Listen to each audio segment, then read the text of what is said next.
C'est aujourd'hui l'Ascension. Dans ce journal, la célébration dans l'église catholique et chez les chrétiens aristes de Côte d'Ivoire.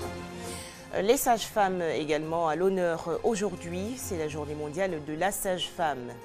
Enfin, en République démocratique du Congo, l'opposant Moïse Katumbi officialise sa candidature à la présidentielle de 2016. Bonsoir à tous, madame, monsieur, bienvenue dans votre édition. 40 jours après la Pâque, les chrétiens catholiques du monde entier célèbrent donc l'Ascension, la montée de Jésus-Christ au ciel. En Côte d'Ivoire, les fidèles ont prié avec ferveur.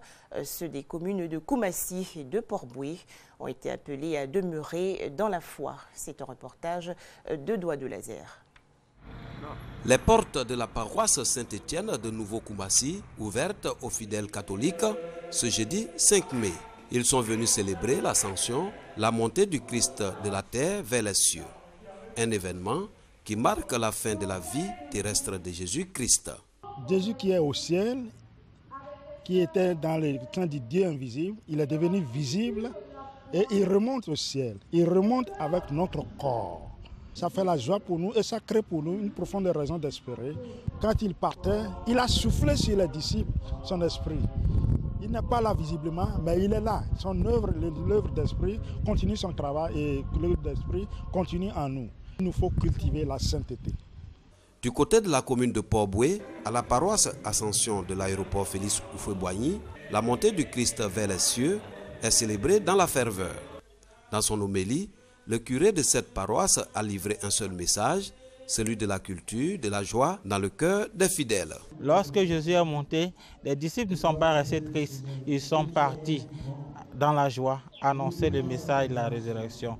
C'est cela le message, que chaque chrétien aille vers les plus faibles, avec ses compétences, avec ce que Dieu lui a donné pour servir le plus faible, pour relever un peu le niveau social des habitants qui ont besoin de soutien en ce moment. Pour les chrétiens catholiques, à cet épisode biblique, Jésus qui est apparu à plusieurs reprises après sa crucifixion puis sa résurrection aurait encouragé ses fidèles à répandre la foi avant de monter vers les cieux auprès de Dieu. Ce moment où Jésus se lève vers le ciel est donc un événement à célébrer chaque année, 40 jours après la fête de Pâques. L'église ariste de Côte d'Ivoire a également célébré l'Ascension. Ce moment a été aussi l'occasion pour ses fidèles de commémorer la mort du prophète William Wadé Harris. Au temple Noé de la mission ariste de Yopougon, des prières ont été dites pour le repos de son âme. Les temps forts de cette cérémonie avec Eugène Atobé. Il y a 87 ans que le prophète William Harris Wadé mourait. Aujourd'hui encore, les fidèles de l'église ariste poursuivent son œuvre. Dans le souvenir de celui qui aura conduit en Côte d'Ivoire cette mission religieuse qui porte son nom, la mission Harris. Ici au temple Noé de Yopougon-Niangon, les fidèles ont prié pour le repos de l'âme du prophète Harris Wadé au cours d'un culte d'action de grâce, sous la direction du prédicateur Jules Biti.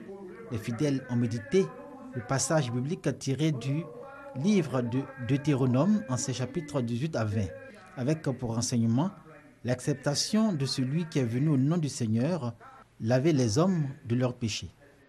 Nous demandons au prophète William Wadé Harris, qui est avec le Christ, de faire en sorte que la Côte d'Ivoire connaisse la réconciliation, la paix, l'unité entre tous les fils de ce pays.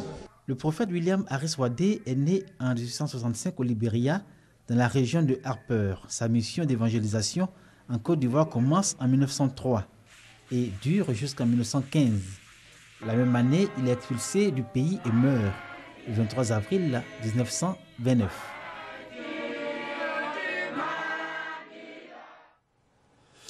Le 5 mai est également dédié à l'un des plus beaux métiers du monde. Il s'agit de la journée mondiale de la sage-femme. Cette célébration veut rendre hommage aux femmes et aux hommes qui pratiquent cette profession. En Côte d'Ivoire, l'organisation non gouvernementale Sauvons de Vie a initié une rencontre entre les sages-femmes et les élèves de l'école de sages-femmes. Elle aide à donner la vie Pourtant, les témoignages sur la sage-femme sont peu agréables et elles en ont conscience. Ce n'est pas le manque de formation, c'est un manque d'amour du métier. Parce que la formation, c'est toujours la même formation qu'on leur donne. Quand je vois dans les journaux, partout, à droite, à gauche, il y a la sage-femme a laissé tomber ceci. Pour moi, vraiment, ça me fait mal au cœur. Des fois, je me dis, est-ce que ça vaut la peine même de me présenter quand je vais quelque part en disant que je suis sage-femme? Des fois, j'ai honte. Ces anciennes de la profession se disent interpellées par la situation. Elles veulent à leur manière contribuer à soigner l'image de la corporation. Méthode choisie, une rencontre d'échange et de partage d'expériences avec les élèves sages-femmes. Une initiative de l'ONG Sauvons deux vies. Depuis un moment, cette profession qui a été vraiment une profession honorée en Côte d'Ivoire ici, on voit que c'est bafoué. Et tous les jours, on ne fait que se plaindre des sages-femmes. Et elles ne savent pas à qui s'adresser en fait. Elles ne connaissent même pas les icônes de notre profession. Donc on les fait venir pour qu'elles se frottent, pour qu'elles échangent, pour que vraiment ça soit des repères. Accueil, assistance, soins, amour du travail, des conseils prodigués aux apprenantes afin qu'elles puissent assurer la vie de la mère et de l'enfant. Les doyens nous donnent espoir, elles nous disent qu'il ne faut pas baisser les bras parce que le métier qu'elle a, c'est un métier qui est vraiment difficile. Si on n'a pas l'amour de la chose, c'est vraiment compliqué de pouvoir pratiquer ce travail-là. Elles nous ont entretenus sur le fait que nous devons prendre notre métier au sérieux. Être une sage-femme, c'est celle-là même qui a l'amour de ce qu'elle fait. Et c'est celle-là qui est aimable. C'est celle-là qui est honnête. Selon des chiffres, le taux de mortalité maternelle en Côte d'Ivoire est de 614 décès pour 100 000 naissances. La journée internationale de la sage-femme est une occasion pour sensibiliser ces donneuses de vie au respect de la déontologie et de l'éthique du métier. Des précisions de Konaté Moussa.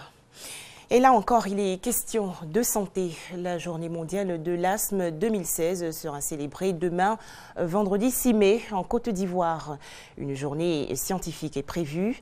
Il s'agit surtout de faire le point sur cette maladie chronique qui touche plus de 200 millions de personnes dans le monde.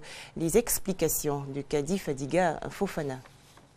Souffler à plein poumon, quoi de plus normal et de plus agréable. Pourtant, ce geste naturel est difficile à faire pour de nombreux asthmatiques. Maladie chronique la plus fréquente du 21e siècle, l'asthme touche plus de 300 millions de personnes dans le monde. C'est une maladie des bronches qui se contracte, réduisant ainsi l'arrivée de l'air, d'où cette sensation d'étouffement. Cet homme de 53 ans n'a pas pris au sérieux ses problèmes respiratoires. Aujourd'hui, son état s'est aggravé. Aujourd'hui, là, quand je fais un petit effort, même ne serait-ce que je donne 2 coups de poing, tout de suite ma respiration monte. Non, je ne peux même pas escalader une côte, aller jusqu'au sommet là. Je ne peux pas. Je travaille, bon, 2 jours plus tard, bon, ça ne va pas, je suis enrhumé. On a les poumons bloqués, il n'y a pas d'aspiration en tout cas. C'est-à-dire qu'on est obligé de forcer pour chercher à respirer. Quand on fait la crise, on se dit non, si je vais voir un médecin, qu'on me dit, on me prescrit la... Pour un bronchodilatateur, ça va aller, mais je pense qu'il y a la suite après. Or, quand je fais un bon suivi, au moins je dure un peu. Être atteint de l'asthme, tous les âges sont de plus en plus concernés. Et malgré la disponibilité des médicaments, l'asthme continue de couper le souffle. L'asthme ne se guérit pas, c'est une maladie chronique. Le plus souvent, lorsqu'on a l'asthme, vous êtes obligé d'être traité jusqu'à, je dirais, à la fin de votre vie. L'asthme ne se guérit pas, mais bien contrôler son asthme au quotidien est possible. Lorsque vous prenez les médicaments, si votre environnement n'est pas assaini, si vous vivez dans des coins où il y a beaucoup de poussière, où il y a des acariens, vous savez, les araignées et puis les cafards, etc., vous allez faire des crises de façon répétée. Soigner l'asthme coûte cher, mais en suivant un traitement de fond de longue durée, l'asthmatique peut mener une vie normale. Un tout autre sujet à présent, les femmes entrepreneurs invitées à adhérer à la Confédération générale des entreprises de Côte d'Ivoire. En effet, sur les 1500 membres que compte la CGCI, seulement 5% sont des femmes. Elles ont donc été instruites récemment des avantages liés au statut de membre de la CGCI. On fait le point avec Francis Boifo. Les femmes entrepreneurs invitées à adhérer à la Confédération générale des entreprises de Côte d'Ivoire, CGCI. La présidente de la commission entrepreneuriat féminin justifie cet appel par les avantages liés à l'adhésion. Elle gagne parce qu'elle bénéficie des expériences des autres. Elle gagne parce qu'elle bénéficie des formations. On peut avoir besoin de quelque chose à son niveau Mais peut-être seul on n'a pas la solution, mais avec un ensemble de compétences réunies, on arrive à pouvoir résoudre ça. On peut avoir des marchés parce que c'est le réseautage d'abord, c'est le développement sud-sud que nous faisons. Déjà, les femmes se mobilisent. Elles ont l'ambition d'augmenter leur proportion qui est seulement de 5% dans les fichiers de la Confédération générale des entreprises de Côte d'Ivoire. Nous allons suivre la procédure pour adhérer. Je veux aller de l'avant et grandir comme toutes ces sociétés qui embauchent aujourd'hui 50, 60 personnes, voire 100. Pourquoi pas moi? Peut être membre de la CEGESI, toute entreprise légalement constituée, en règle vis-à-vis de l'administration ivoirienne, qui accepte de verser la somme de 500 000 francs CFA pour le droit d'adhésion et de lever une cotisation annuelle en fonction de son chiffre d'affaires, après analyse et validation des dossiers soumis au conseil d'administration du patronat. On s'intéresse maintenant à l'investiture du président de l'Union nationale des journalistes de Côte d'Ivoire. Moussa Traoré, réélu président au terme du 9e congrès de l'UNGCI, a été officiellement investi pour un mandat de 3 ans. Son objectif, améliorer les conditions sociales des journalistes de Côte d'Ivoire.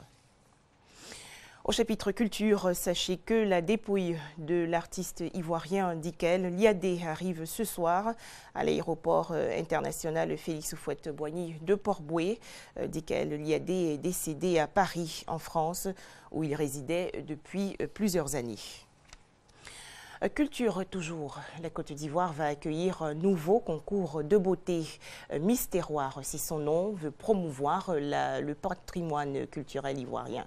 Cette initiative d'hommes et de femmes de culture va bientôt rentrer dans sa phase de compétition. Il s'agit de dénicher des jeunes filles capables de faire connaître les potentialités touristiques et culturelles du pays. Les précisions de Serge Collia.